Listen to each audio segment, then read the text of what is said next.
Hi, my name is Eunetta Bird. I'm the president of Breast Friends. I'm also a civil servant, a mother and a wife, and I am a breast cancer survivor. I was given the diagnosis of breast cancer in June of 1998. I first detected a lump in my breast in 1997.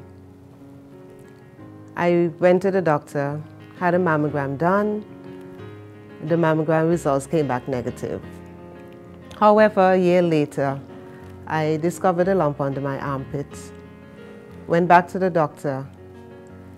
He proceeded to do a biopsy, and the results proved that I had cancer of the breast that had spread to the lymph nodes under the armpit. I would say to persons who would have a diagnosis of breast cancer that all is not lost. It is not a death sentence. There is hope. You can survive.